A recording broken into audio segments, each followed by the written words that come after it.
Standing on the north side of the Piazza del Popolo in Rome, one of the most famous squares in the city, the Basilica of Santa Maria del Popolo is regarded as one of Rome's greatest stores of artistic treasures. Boasting works from the likes of Raphael, Gian Lorenzo Bernini, Caravaggio, Pinturicchio, and many famous others, this Augustinian church is hemmed between Porta del Popolo, the ancient Porta Flaminia, and the Pincio Hill. Though its rather plain facade and relatively small size present a rather diminished physical aspect, don't judge this book by its cover. The Basilica Santa Maria del Popolo has played an extremely vital and active role in the history of Rome for centuries. At the time of this site's birth, Roman citizens were still reeling from the devastating effects of the fall of the empire, with Nero, the tyrannous last emperor of the Julio-Claudian dynasty, still living on in the imagination of the people. In the Middle Ages, a legend arose that a walnut tree growing on the spot where his ashes were buried was haunted by the emperor himself. Ravens roosting in the tree were thought to be demons tormenting him for his hideous crimes. Responding to pleas from the locals, Pope Pascal II had the tree cut down and burned, putting an end to the supernatural events that had terrified the locals.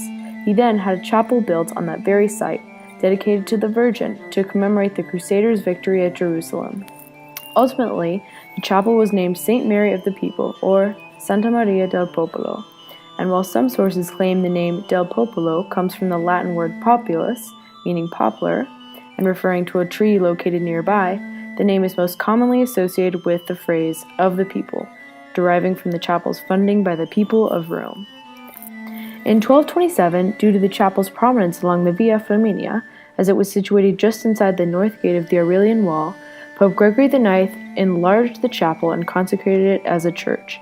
He brought to it a painting of the Virgin, said to be painted by St. Luke, which still graces the altar today.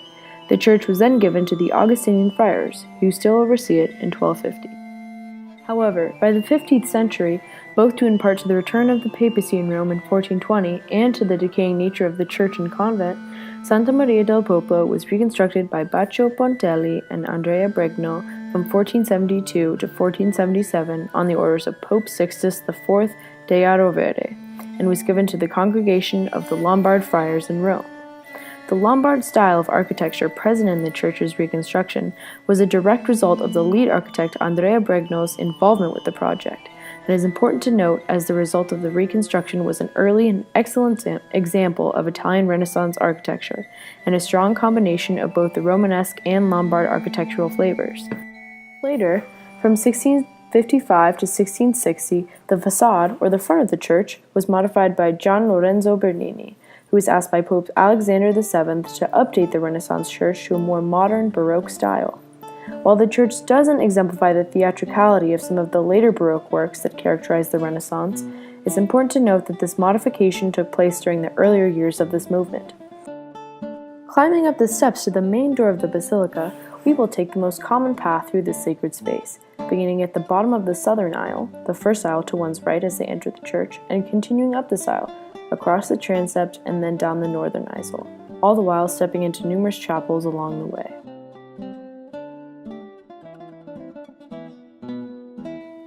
Divided into 12 chapels of open octagonal shapes, with the interior of a traditional basilica, the architectural layout of the church is that of the early Italian Renaissance style of the late 15th century, replete with rib vaulting, large round arches, wide side aisles, and small windows in the clerestory. The apse, or semicircular recess covered up with a hemispherical vault, usually located at the east end of the church, was designed by Bramante, the famous Italian architect, credited with introducing Renaissance architecture to Milan. The oldest stained glass window in Rome can be found here, made by French architect Guillaume de Marchillat. Entering the church, we are met with the nave, and further down, Bernini's Baroque altar.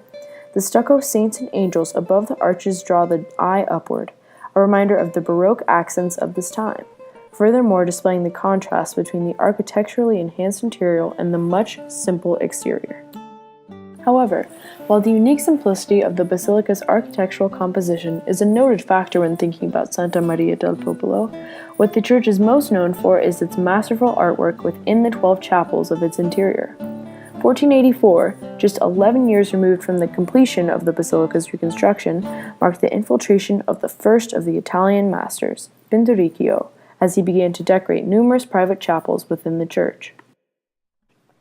The first chapel on the right aisle, the Della Rovere Chapel, was acquired by Cardinal Domenico della Rovere in 1478 to bury his brother, Cardinal Cristofero della Rovere.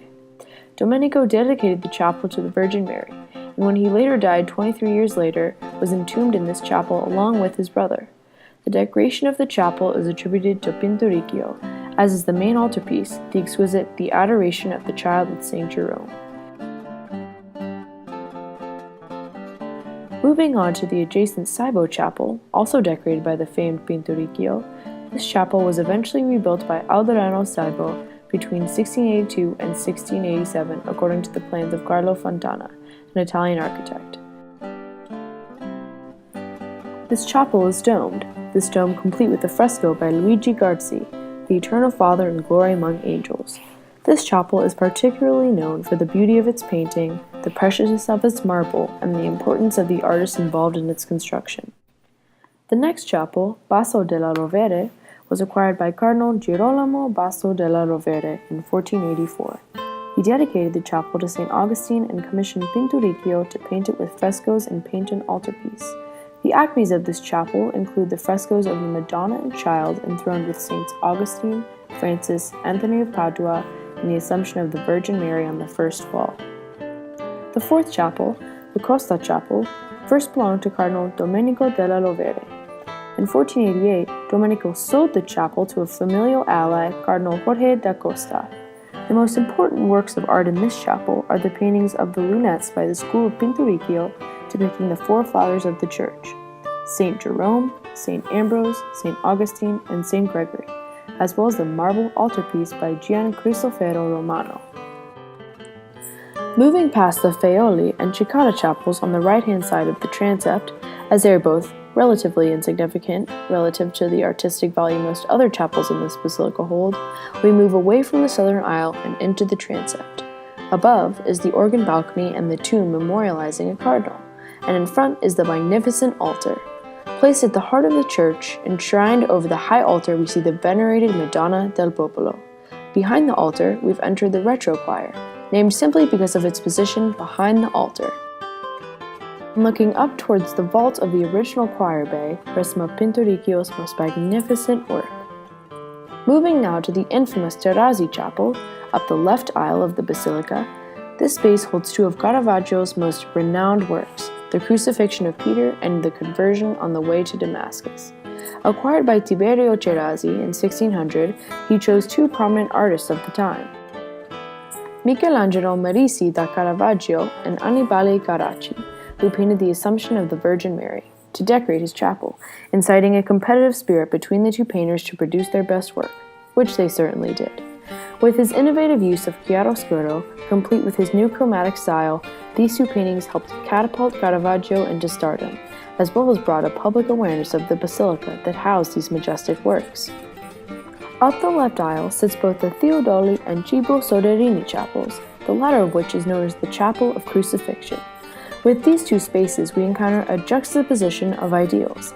The first chapel boasts a wide array of marble and stucco, often called Cappella Santa Caterina after the marble statue of St. Catherine on the altar, whereas the second was remodeled in the Baroque era, containing mostly frescoes and lunettes. Moving forward, we encounter the Malini Chapel, which was dedicated to St. Nicholas of Tolentino, an Augustinian monk, and is one of the original 15th century hexagonal side chapels of the basilica itself.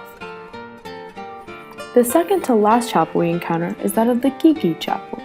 The powerful banker Agostino Chigi made his fortune in Rome as protege to the Pope, and for his service to the papacy he received this chapel space, later commissioning Raphael to design it. Exemplifying the luxury to which this man was accustomed, the chapel features the much more expensive mosaics rather than frescoes, and boasts surfaces of colored marble. This jewel of Renaissance architecture is most important for its dome, the creation of the world, decorated by Raphael. Other notable aspects of this chapel include the statues of Jonah and Elijah, carved by Lorenzetto, and Bernini's later sculptural editions of Habakkuk and the Angel and Daniel and the Lion. The last chapel of the basilica is that of the Monte Mirabale. While the 12 incredible chapels located in Santa Maria del Popolo are undoubtedly the most, if not singular, defining qualities of the basilica, it's important not to forget its other crucial aspects. including the monuments dedicated to Rome's deceased elite and the stories ascribed to each of these fallen lives. The most important monuments include those dedicated to Maria Eleonora Boncampagni Ludovici, Giovanni Battista Gisleni, Maria Flaminia Odescalchi Chigi, and Agostino Chigi. Overall, Santa Maria del Popolo stands not only as the beautiful monument to virtuosity and basilica of the people, but also as exemplar of the changing tastes and traditions of Roman culture throughout time. From Lombard to Baroque and Cardinals to Caravaggio, this house of art, culture, history, and religious patrimony served and still serves as a true monument to the Muses.